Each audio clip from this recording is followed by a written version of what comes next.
We are joined today by Premier Sandy Silver and Dr. Catherine Elliott, the Acting Chief Medical Officer of Health.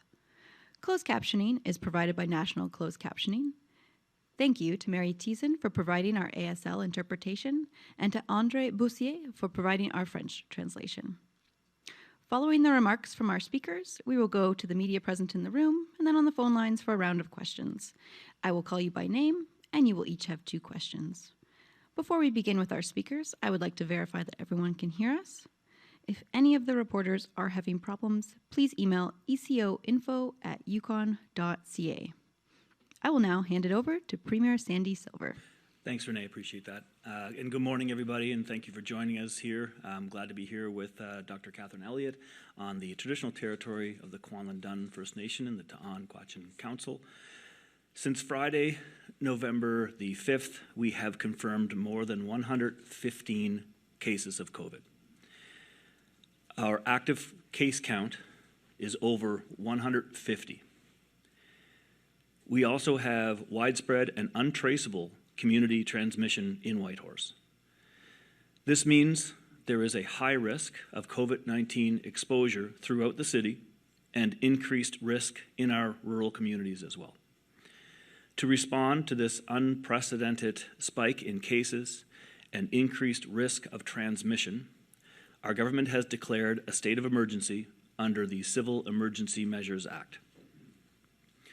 Declaring a state of emergency allows our government to implement new temporary measures that have been recommended by Dr. Elliott to rapidly reduce transmission and ensure our healthcare system is not overwhelmed. These new measures include mandatory masking, limits on personal gatherings, organized gatherings, seated ticketed events and faith-based and cultural gatherings, and restrictions on restaurants, bars, nightclubs, gyms, fitness studios, and personal services. A more detailed list of measures is available online at yukon.ca. We are urging all Yukoners to follow these new measures immediately. They will be enforced under the Civil Emergency Measures Act as of November the 13th and will be in place until at least December the 3rd of this year. By taking these steps now, we hope to be able to stop the rampant transmission that we are currently seeing in the territory. Dr. Elliott and her team will continue to actively assess the COVID-19 risks in the territory and adjust recommendations as necessary. We are also fast-tracking the proof of vaccine requirement for designated settings to align with these new recommendations. As of Saturday, November the 13th, you will be required to prove that you are fully vaccinated, 2 shots, to access a designated setting. The list of designated settings has been finalized and will be available online today at yukon.ca. Now, the list is based on the BC model, and we've been saying that for a while, with Yukon-specific considerations as recommended by the Chief Medical Officer of Health. For example, proof of vaccination will be required to access personal service establishments such as hair salons. Starting on Saturday, people will be required to show on paper or the digital copy of their proof of vaccination credential, as well as a piece of government-issued ID in order to access these establishments and services that are on the list of designated settings. Now, Yukoners can request their proof of vaccination certification credential online, and that's at yukon.ca/vaccine-proof. You can also access this service over the phone via the COVID-19 info line, and that number is 1-877 374 0425. This line is open 7 days a week, 7:30 a.m. to 8 p.m. A Yukon-specific QR code reader app is being developed to support local businesses and organizations to verify vaccination status. This app will securely verify an individual's proof of vaccination credential. It will be available to read any QR code that follows the Government of Canada's specifications for proof of vaccination credentials. This app will be made available for free on app stores in the coming days. We will be supporting our business communities and others impacted organizations as we implement this requirement. Officials will be hosting information sessions for businesses and organizations on the new app starting this week. I do really want to thank the businesses that have already started to adapt these measures and that are working with their clientele to help them adjust. We ask Yukoners to be patient and respectful of businesses and of organizations as they introduce these new requirements.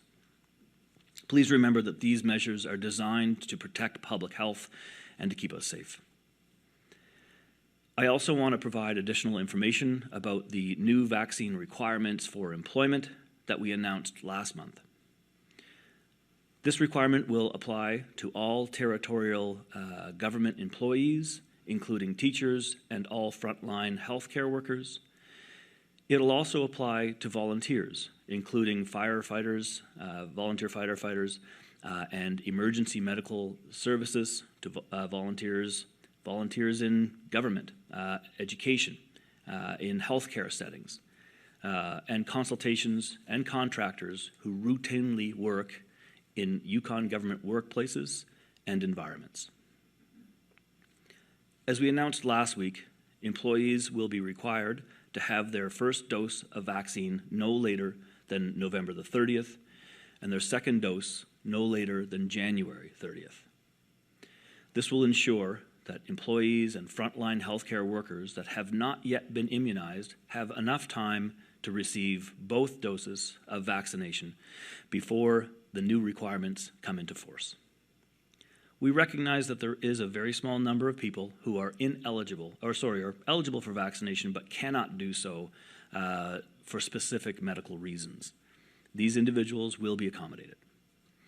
Those employees who do not meet the new vaccine requirements will be placed on leave without pay until they meet the requirements. We are following the recommendations of the Chief Medical Officer of Health and her team as we work through the implementation of this requirement, and our focus remains the protection of the health and safety of Yukoners. We continue to encourage all eligible Yukoners to please get vaccinated. We will continue to provide information about the safety and the efficacy of vaccines. We continue to work with unions to ensure that we provide a workplace that is healthy and safe for our employees and that allows them to continue to safely serve Yukoners. This vaccine requirement also applies to employees in our partner organizations that the government funds to provide services to vulnerable people. Officials will be working directly with those organizations to help them implement these recommendations. We have learned over the past 20 months that following the science and the advice of public health experts is the best way to navigate through the pandemic. We have also learned that COVID-19 is not finished with us, even if we have had enough of it. This vaccine requirement for employment will be in effect until general health and general public health concerns are reduced to a level where workplaces can operate without COVID-19 related restrictions, as advised by the Office of the Chief Medical Officer of Health. The vaccine remains the best form of protection against COVID-19, and they are also our way out of this pandemic. We know that these new measures are broad and will have significant impact on Yukoners. We need to take swift and decisive action to stop the spread of COVID-19 in the territory. This is not easy, but it is necessary to protect the health and well-being of all Yukoners and maintain the capacity of our healthcare system. It is necessary to protect families, friends, and neighbors right across Yukon. Before I pass the mic off to Dr. Elliott, I need to address some very concerning reports that we've been receiving about the treatment of our frontline healthcare workers in our hospitals, nursing centers, and health facilities across the territory. We have heard that community nurses and other frontline staff are being insulted, verbally abused, even physically abused by individuals that are angry about these new requirements. And there are growing concerns about their safety. This is absolutely unacceptable, and it needs to stop. Our territory has a dedicated team of healthcare professionals that have been working flat out for 20 months to help all of us, to help our families, our neighbors, our friends, to stay healthy and safe. These people are our friends, our family, our neighbors. Not very Yukon of us. Each and every one of our healthcare frontline staff, they deserve respect. They deserve gratitude for their work that they do every day to protect us. If you disagree with the policy, that's fine.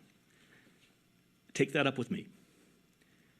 My government is responsible for the decisions that we make to protecting the lives and the livelihood of all Yukoners. Our frontline staff, they're doing their best to support health and well-being of Yukoners. They are heroes. There is no room to disrespect these individuals. They deserve better. We are grappling with the stress of the pandemic, but we all deserve to be treated with kindness and respect. I hear a lot of conversations about civil liberties. The first word is civil. We have a role to play in keeping our communities safe. We need to work together as a territory to increase vaccination rates and to keep each other safe and healthy. Follow the Safe 6. As I said last week, it's especially important to stay home if you're sick and arrange to get tested. Our government introduced a paid sick leave rebate program at the onset of the pandemic. It's still available to employees and to self-employed individuals as well. Employers can receive up to 10 days' wages if an employee is sick, self-isolating, or caring for kids in the household. You can find details about this program on yukon.ca. We have reopened the drive-through testing facilities as of today to help meet the increased demands for testing. The drive-through facility is open 8:30 a.m. to 5:30 p.m. That's 7 days per week. It will be open tomorrow during Remembrance Day. No appointment is necessary to get tested. Just drive up. The drive-through is located at 91628 Alaska Highway at Centennial Motors, and it's in the wash bay. As we work to limit transmission, be sure to mask up wherever you go. And please, I'm begging you, get vaccinated. These vaccinations are safe and they save lives. The vaccine clinic here in Whitehorse is open 5 days a week. Vaccines are also available in all Yukon communities at your local health center, and you can find more information about the vaccines and how to get your shot by going online at yukon.ca/thisisOurshot. These vaccines are safe, they are effective, and they save lives. Increasing our vaccination rate will also lead us out of this pandemic and move us toward that path of recovery. Thank you, everybody. I appreciate your time today. Dr. Elliott.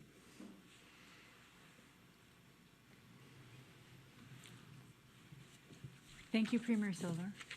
Good morning, everyone. Bonjour. I'd like to again begin by acknowledging that we're on the traditional territories of the Kwanlin Dun First Nation and the Ton Gwitchin Council, and to thank the people of this land for the stewardship of this beautiful place where we all share and call home. I'll start with an update on the COVID-19 activity in Yukon. Over the pandemic, there have been a total of 1,135 people who have had COVID and 965 people who have recovered from COVID in Yukon. Sadly, 10 Yukoners have died from COVID since the beginning of the pandemic. As of this morning, we have 156 active cases in Yukon. In the past week, we have had 7 additional hospitalizations, and there are 8 people currently in Yukon hospitals. We've had no medivacs to southern hospitals in the past week. Over this past week, we've seen a sudden and rapid increase in our case counts. The average number of new cases each day has risen from 10 to 30. The percent of cases who are fully vaccinated has increased from June to present and is currently at 50%. While the risk of infection and severe COVID amongst the vaccinated is lower than the unvaccinated, we are seeing cases amongst those who are vaccinated. Test positivity is over 20%, which indicates that there is a lot of undetected infection. We have community spread in Whitehorse and clusters in a number of communities, including Carmacks and Watson Lake. I would like to let the people of the communities know where we have active cases. There are 2 active cases in Carcross.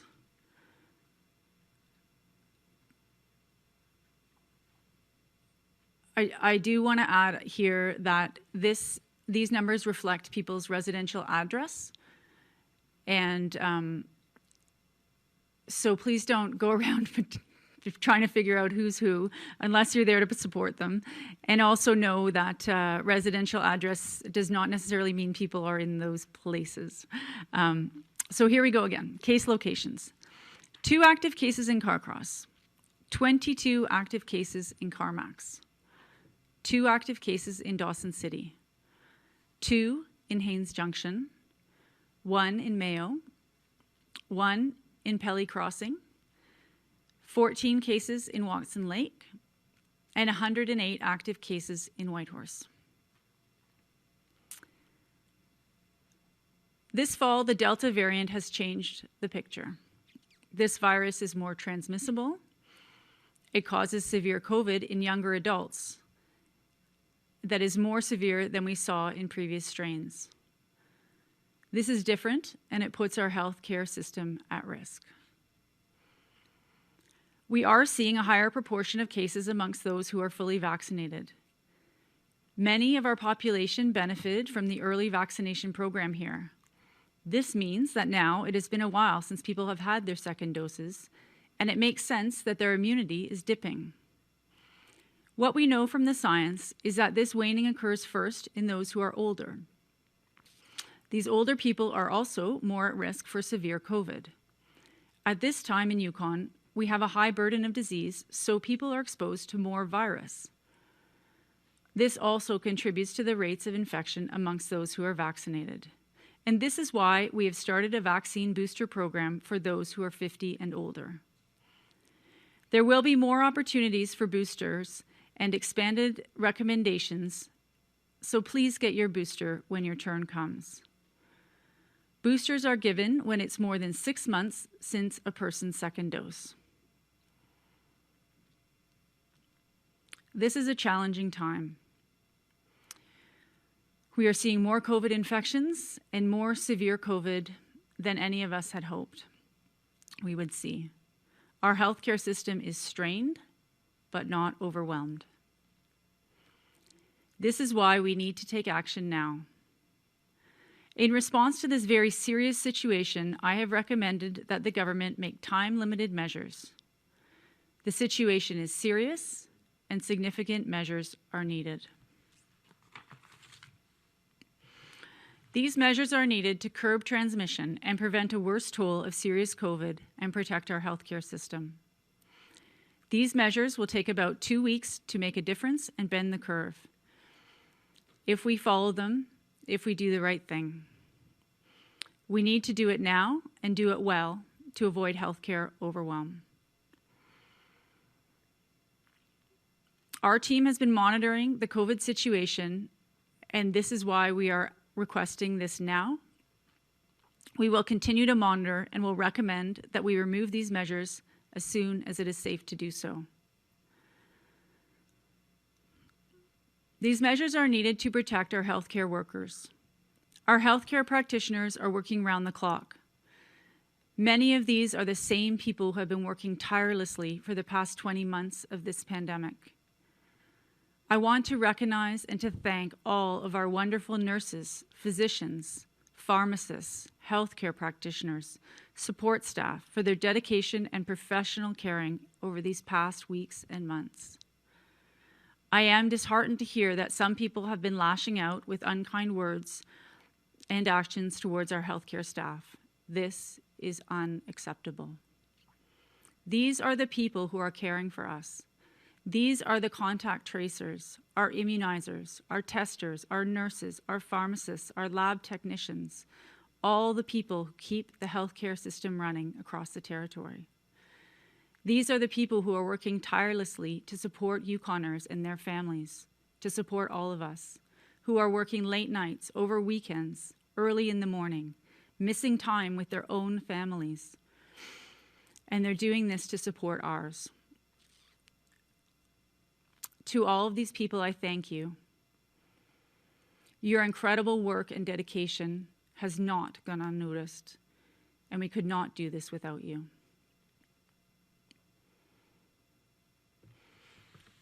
With our rise in case counts, we are pleased to see many people are getting tested. The Premier has just described the efforts that have been made within the government to open a new testing centre that will be open 7 days a week, and also expand the services at the COVID Testing and Assessment Centre here in Whitehorse. If you live outside Whitehorse, please contact your local healthcare centre and book a COVID test if you need one. I know the increased number of cases and exposure notices in schools have caused great concern for our students, parents, and staff and their families. I appreciate everyone who has gotten tested or taken their kids to get tested, for those who have taken their kids out of school when they've been sick, even though that's not always easy, and for those teachers, support staff, and other staff who have stayed home when they are sick. I understand these are stressful times. We have excellent testing capacity, and we have space for all students who need testing. We are looking at all options for testing and will do what it takes. We need to balance people's desire for testing with the need to protect our labs and testing space for those who need it. I understand there's a request for rapid testing in schools, and I can appreciate that families want to do all they can to protect themselves. For all of those families, there's room for you to get tested at our testing centers and community health centers using high standard and quality tests. Please take the test and keep yourself and others safe. With community spread in Whitehorse, anyone who is out and about in Whitehorse should self-monitor for symptoms. And if symptoms arise, isolate yourself away from others, and if you need it, to seek testing.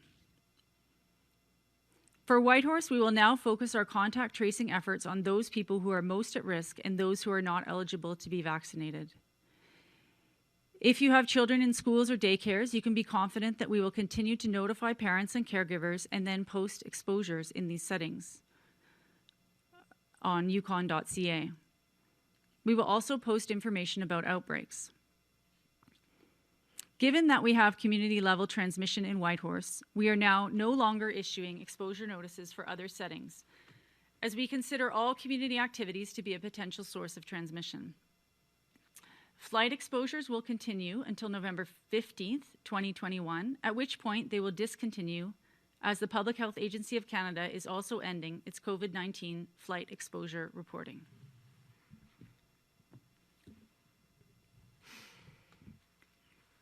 Vaccination rates have been rising, and this is what is making a difference.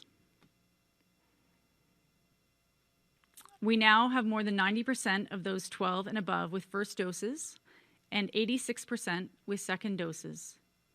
Each person who gets their shot is a person who is more protected, less likely to get infected, to spread the virus, and to get severely ill. This is what we need to do now. Over 2,100 people have gotten their booster shot, and this is 2,100 Yukoners who have increased their immunity and are protecting us all. The vaccine is safe, the vaccine is effective, the vaccine is good medicine. We are all working hard on developing and planning for the time when we can offer vaccine to children in Yukon, and that time is near. Hopefully, we'll have some information from the federal government and NACI by the end of the month, if all goes well and the vaccine is approved. If you are feeling anxious or afraid just now, understand that this is a normal reaction to these times. Please do those things that keep you healthy. Reach out to someone to talk. Get outside and enjoy nature. Look at the beauty of the winter frost and trust that we will get through this together. If you need more support, call 811 and seek mental health support.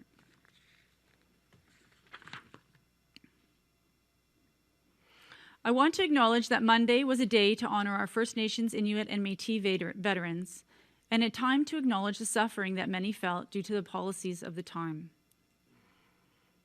Tomorrow is the day to honor all of our veterans for the sacrifices that they made and their dedication in very challenging circumstances.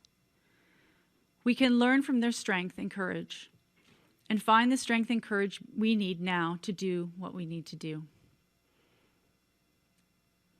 Here are some simple steps that you can take now. First, please get your first dose, your second dose, and your booster dose when it's your turn.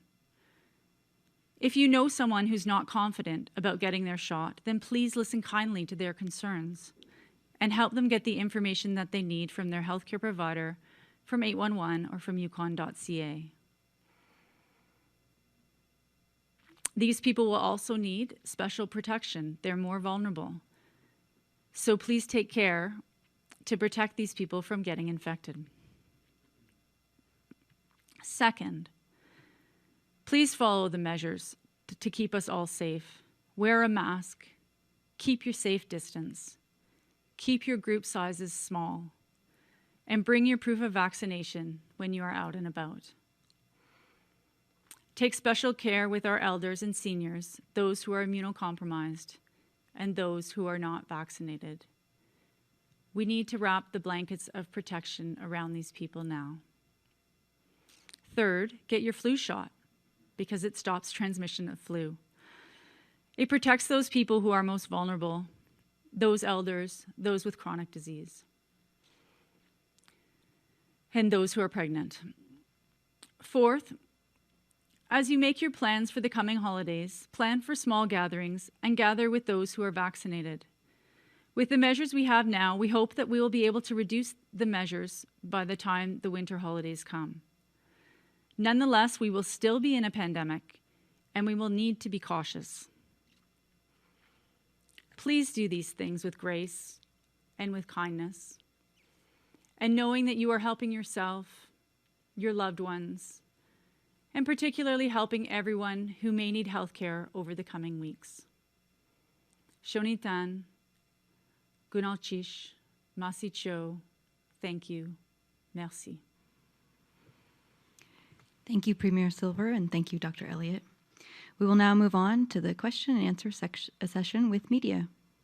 A reminder to reporters, please identify which speaker you would like to answer your question before you start, and please also remember to mute and unmute yourselves.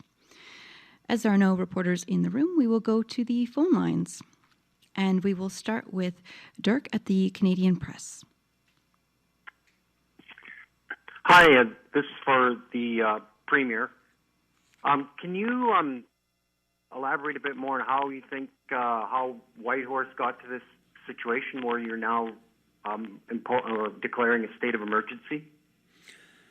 Yeah, I think as we identified early with forging ahead our document for the new normal this summer, we knew that we need to be prepared for outbreaks. You know, with a small jurisdiction, small populations, that comes with smaller numbers of emergency beds, those types of things.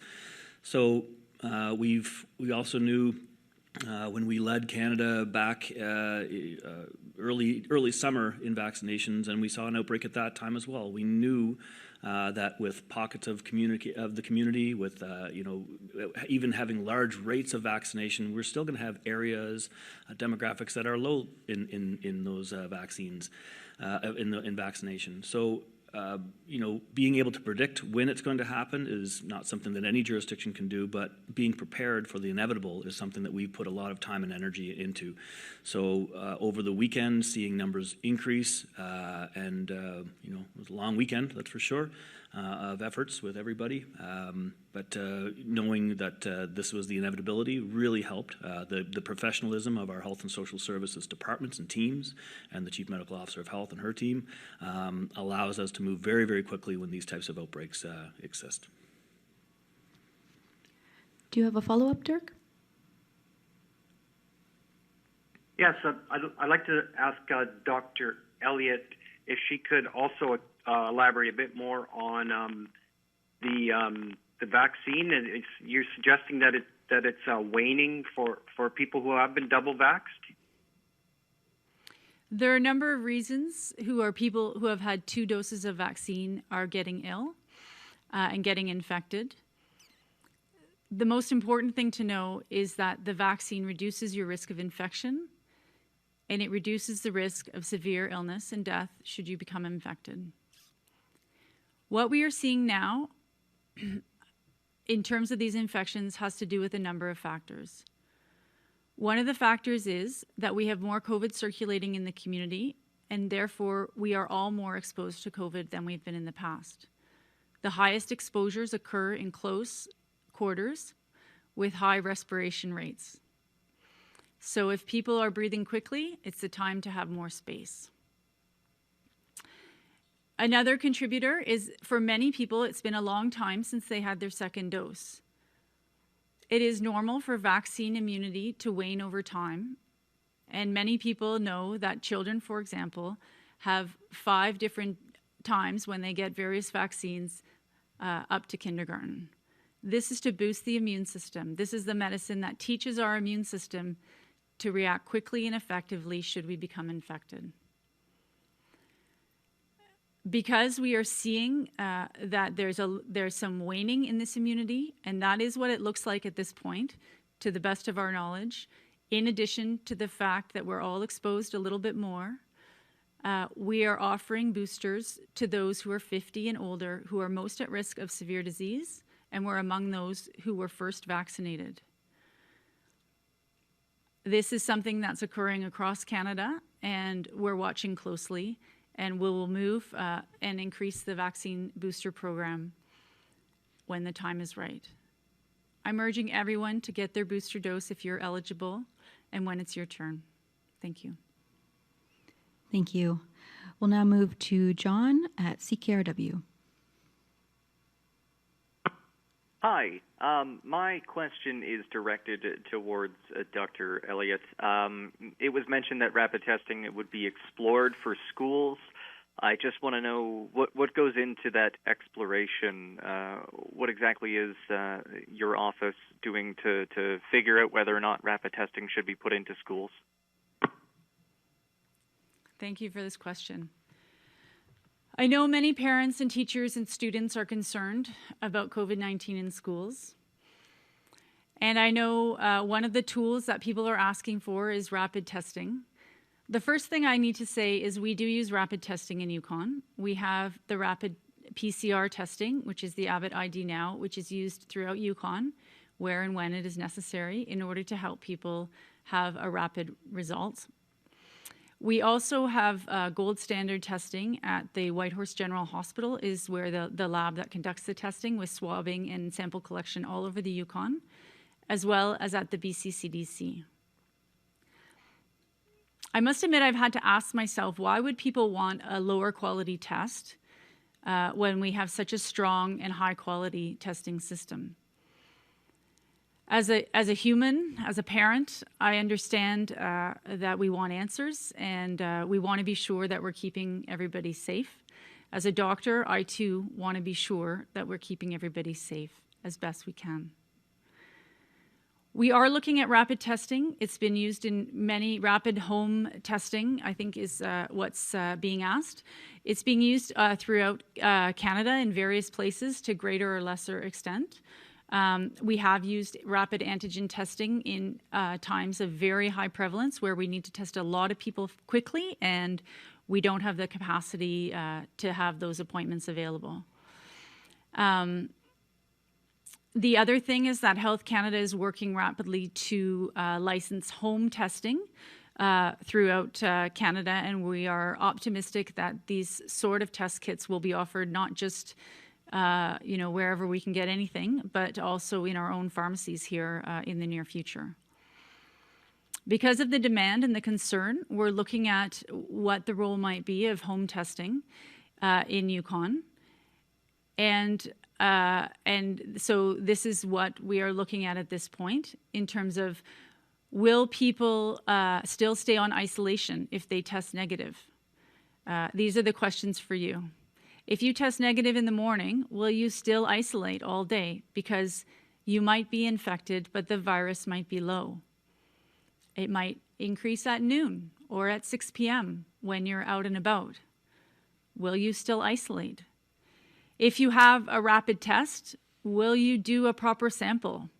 It's not very comfortable. That's what you need to do, and I think many people will do that. If you have a rapid test, will you still follow the guidance of the health professionals, or will you make your own choices based on what you read somewhere else? I think where and when we need rapid home testing, we will have it. I also want to urge those people who are just really want to get tested to reassure themselves or for other reasons to know that there is a private testing clinic in Whitehorse, and you can seek that out if that's something that you're interested at this time. We have a high-quality lab system, we have a high-quality sample collection system, and we have a high-quality testing system. We are expanding this system to meet the demand. And we do not want to overwhelm the system by having extra tests for those who are not needing it to know what the proper ways to keep us safe is. If we overwhelm the system, we will see that people who are sick won't have access to testing like they do now. So these are all the things that are coming into consideration: the quality of the tests, the capacity of the testing system, ensuring everybody has the test they need when they need it, and trusting that people will do the right thing. Thank you. Thank you. John, do you have a follow-up question? I do. This one is directed for the Premier. Mr. Silver, I'm just wondering if there's anything you can say to the public in regards to why they should trust the Yukon government on this, seeing as the COVID-19 response has been a little bit lacking in the past few weeks to even months. The government's really dragged its feet on getting on top of these outbreaks. What do you have to say to that? I'd say that over the last 20 months, we've been using the exact same modus operandi, which is to follow the recommendations from the CMOH. We saw a rolling average of 10 cases per day increase overnight on the weekend, and we're reacting. Thank you. We will now go to Tim at the Whitehorse Star. Good morning. Can you hear me? We can, Tim. Thank you. Okay. So my first question is probably for the Premier, just referring back to the suggestion that there's some abuse happening of frontline officials. Can you give us an example of something more concrete? How many of these things are going on, and some more details on what's happening? I think I'm comfortable with my statement so far, as opposed to focusing my ire on some individuals who are doing things that are just really not indicative of what it means to be a Yukoner. I want my comments also to focus in on how important and valuable the services that are being provided by the frontline workers are. I mean what I say, these people are heroes. They need to be treated that way. Thank you. Tim, do you have a follow-up question? Yes, this next one would be for Dr. Elliott. Can we expect to see these booster shots every, say, 6 to 8 months? Is that our immediate future? I think it was a few press conferences ago I said, if I could predict the future, I'd be a different sort of person and not a human person. These are things that we are learning as we go through this pandemic. What we know now is based on how long we've had this vaccine and all of the millions of doses that have been given out around the world and the close scrutiny and careful examination of the evidence. What I can tell you is what we know now, and that's that people who are 50 and older are encouraged to get a booster. We are seeing signs that people who are vaccinated are getting infected, and the shots are still protecting us from severe outcomes from hospitalization and death. What the booster does is it helps your body remember how to fight this virus when it enters the body, and it gives your body the medicine it needs to react quickly so you don't get sick. Will we see more boosters, 12 months after the first series or 18 months after the first series or every 5 years? I think we need to wait 12 months or 18 years and watch what's been happening, what will happen in the science, what sort of variants we have at that point, how we've learned to adapt our society to reduce infection, and all of these things we will know when the time comes. Thank you. Thank you. We'll now move to Haley with Yukon News. Thank you.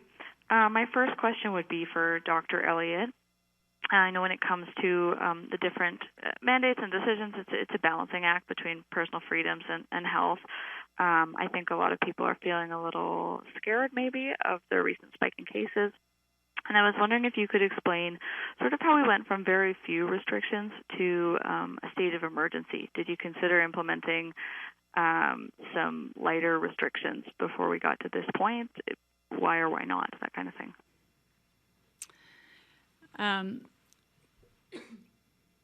A lot of people wonder why and how we're here now. Many people don't want to be here now. I would count myself among them. How did we get here? I think I've been over a few things as I spoke earlier. We have a more transmissible virus that's causing severe illness amongst younger people, young adults. We haven't seen that in the past. It's winter, people are moving indoors, and people are having a large number of contacts because these healthy relationships and contacts are the things that help keep us healthy and going. For well over a month, I've been recommending that people wear masks in indoor spaces, and people, particularly those who are most vulnerable, including the unvaccinated, keep their group sizes small.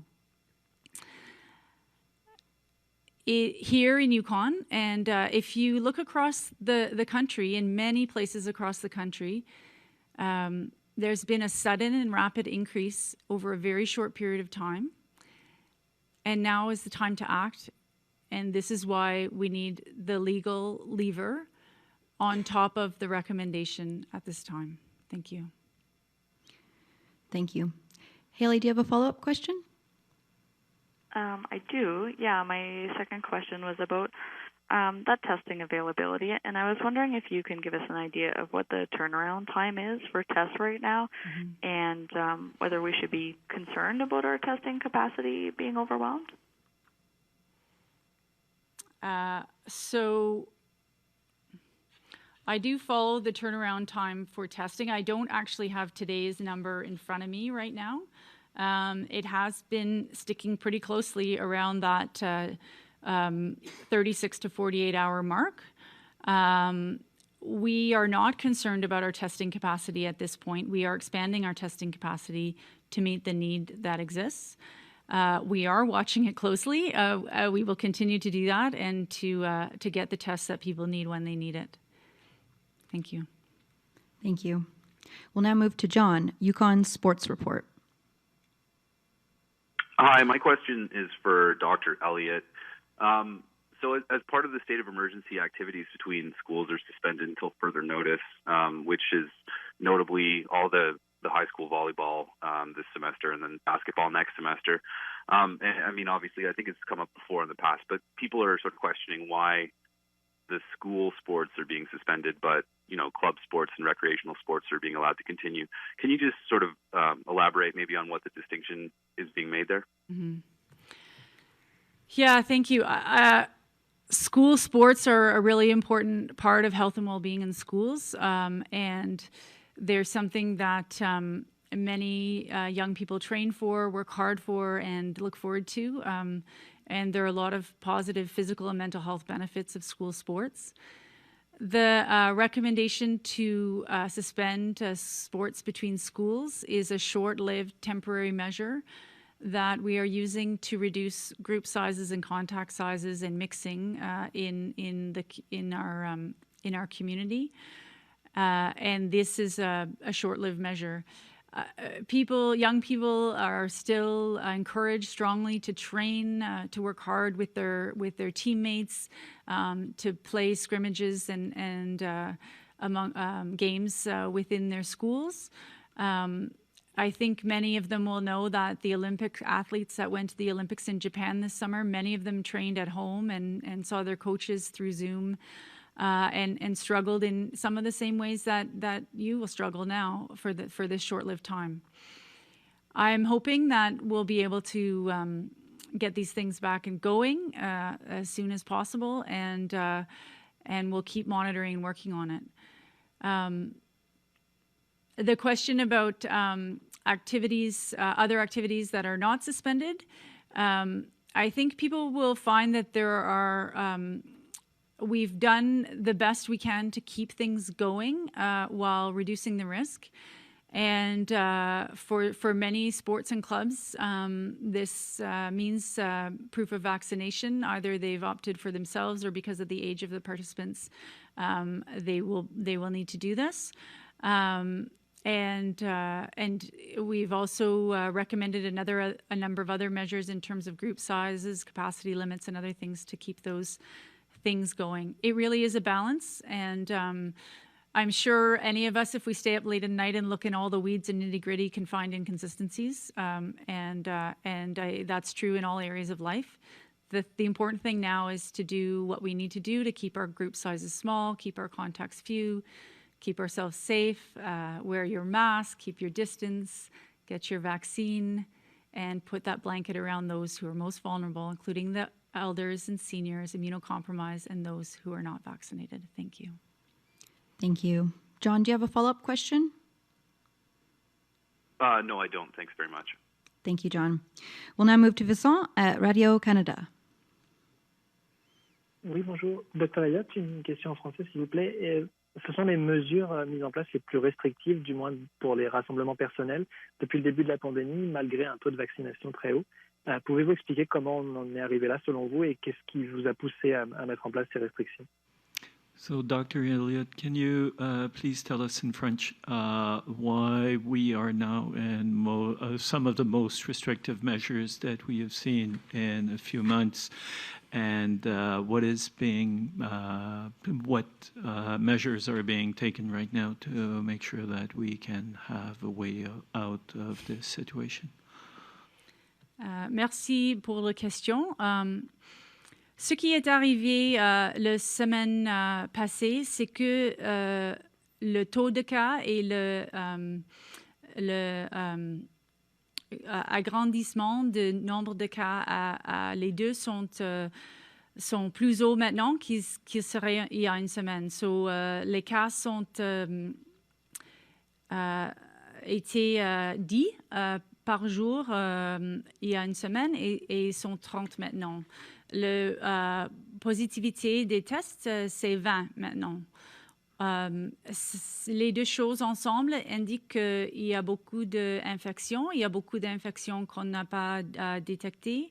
Et le risque d'être infecté à Whitehorse est dans la communauté. À cause de ça, ça c'est une situation sérieuse. Il y a plusieurs gens à l'hôpital qu'on avait il y a une semaine, il y a un mois, et jusqu'à juin. Alors, c'est vraiment sérieux et c'est à cause de ça que j'ai recommandé au gouvernement du Yukon pour ces mesures qui sont pour un temps de duration limitée et qui sont sérieux aussi. Il y a des gens qui se demandent pourquoi est-ce qu'on est maintenant dans cette situation, même parce qu'on a 90% des gens qui sont éligibles, qui ont pris leur vaccin premier et 86% qui ont pris leur vaccin deuxième et il y a plus que 2000 personnes qui ont leur troisième ou booster vaccine. Il n'y a personne qui a voulu être ici maintenant et ça, c'est une situation grave et sérieuse. On est arrivé là parce qu'on a cette nouveau variant de COVID-19, le Delta, qui est plus communicable et qui est aussi plus grave, notamment pour les gens qui sont des adultes jeunes, qui arrivent à l'hôpital même beaucoup plus risques ceux qui ne sont pas vaccinés, ceux qui sont enceintes. Et aussi, il y a du risque pour ceux qui sont vaccinés, mais c'est beaucoup plus moins. Avec ce nouveau variant, c'est plus difficile de contrôler la transmission.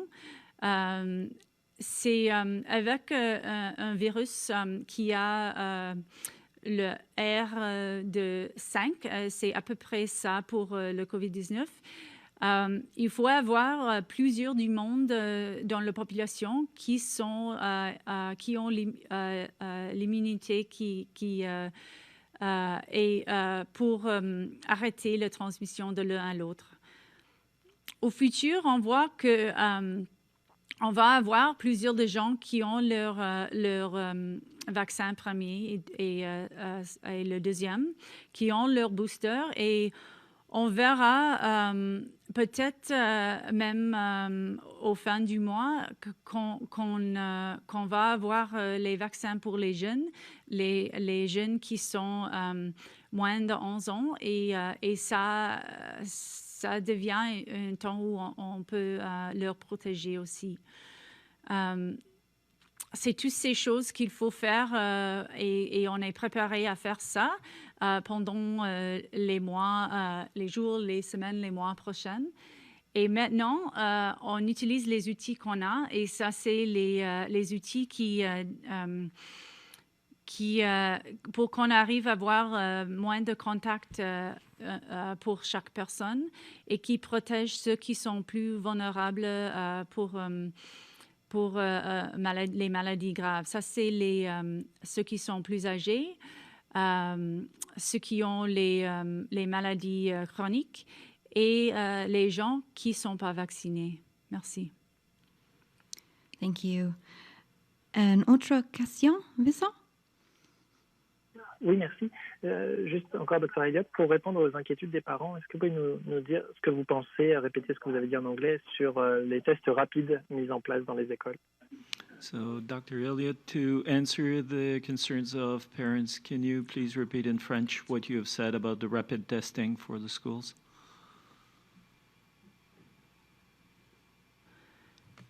Oh oui. On voit beaucoup de cas dans les écoles. Je vous dis premièrement que les cas à l'école, ça indique l'activité du virus dans la communauté. À ce moment-là, les jeunes qui sont malades n'ont pas la chance d'être à l'école et ils deviennent testés et puis on leur diagnose avec le COVID-19. On n'a pas vu beaucoup de transmission dans les écoles. On a des plans, on a des mesures dans les écoles qui sont plus strictes que dans l'autre part de la société. Et maintenant, les jeunes étudiantes portent les masques dans leur classe et quand ils sont même assis aux tables. Mais aussi, c'est pas une surprise que les parents, les administrateurs veulent protéger les jeunes et les écoles avec tous les outils qu'on a. Et un outil qu'ils se proposent, c'est que les parents et les familles proposent, c'est les tests rapides. D'abord, je veux dire qu'on a les tests rapides ici à Yukon, on les utilise. On a le test PCR rapide, le Abbott ID Now, qu'on utilise dans le centre de test à Whitehorse et beaucoup d'autres endroits dans le territoire. Et ça, c'est un test rapide de très haute qualité. On a aussi des laboratoires en Colombie-Britannique et dans notre hôpital ici à Whitehorse qui ont les tests du standard or pour le diagnose. Alors, et on a aussi beaucoup d'opportunités d'avoir été testé. Même on arrive aujourd'hui à ouvrir le centre de test conduire. C'est pas pour apprendre à conduire, c'est on peut conduire là et prendre ton test. Et alors, je me demande pourquoi les gens demandent un test qui est de pire qualité de notre système. Mais aussi, comme je suis un parent, je comprends qu'on veut être rassuré qu'on n'a pas cette maladie et on veut être assuré qu'on ne introduit pas cette maladie aux écoles. C'est à cause de ça qu'on examine encore s'il y a une place ici au Yukon pour les tests rapides à la maison. Et c'est ça qu'on est en train de voir maintenant. Il y a peut-être les avantages de voir ces tests, mais il y a aussi des avantages. Et ce qu'on a des concerns, c'est d'avoir un système pour les gens qui n'ont pas de bons conseils après un test. Même il y a des gens qui pensent si on a un test rapide, même si le YCDC a dit vous serez en isolation, ils pensent qu'ils peuvent arrêter cette isolation. C'est pas comme ça parce que on sait qu'on a le virus dans notre corps. C'est pas toujours détecté par les tests qu'on sait un petit peu et il passe des heures ou bien des jours et on peut infecter des gens. C'est pour ça qu'on a les isolations.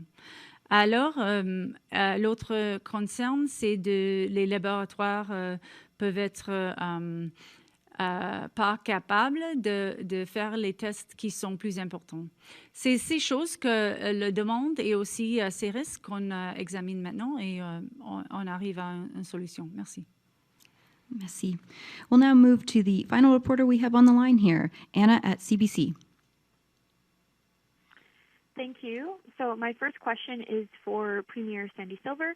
I'm just wondering what happens when someone, if they decide not to comply with the new state of emergency, what kind of enforcement the territory is going to have in place for those that do not comply? Thank you. Yeah, we have, under the Civil Emergency Measures Act, we have provisions for enforcement. So being in that state of emergency, we have that authority under that act. There is other authorities as well under the other acts as well, Public Health Safety Act.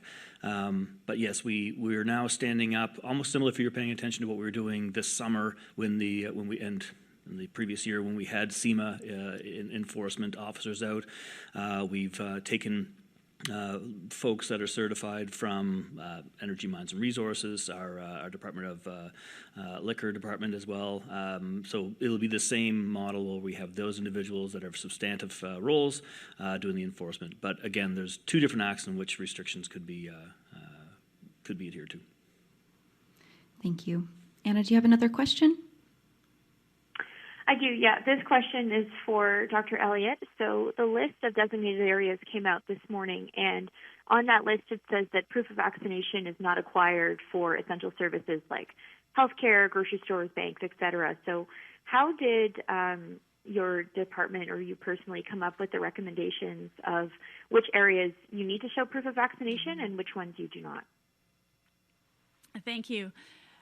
I think we need to strike a balance with these policies in keeping people safe and healthy, and also ensuring that those people who are not ready to get vaccinated have access to the things they need and have other tools to support themselves and function in the ways that are important. Unvaccinated people will be able to access all healthcare and all important services such as drugstores, getting groceries, etc.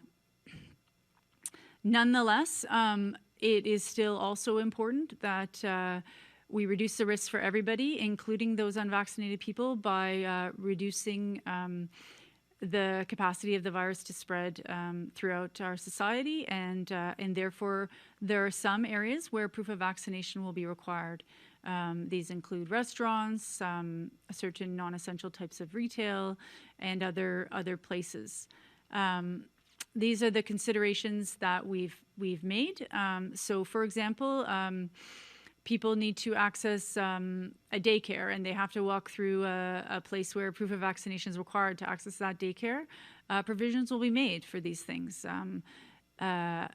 So it's really striking the balance and ensuring that we people who are not yet there with vaccination are able to access what they need and have those blankets of protection as well for them and for the rest of Yukoners. Thank you. Thank you. That now concludes our COVID-19 update. Stay tuned for our next COVID-19 update next week. Thank you again to Premier Silver, and thank you to Dr. Elliott. Thank you also to all the media on the line and everyone who tuned in to watch live on Facebook. Stay safe and stay kind, everyone.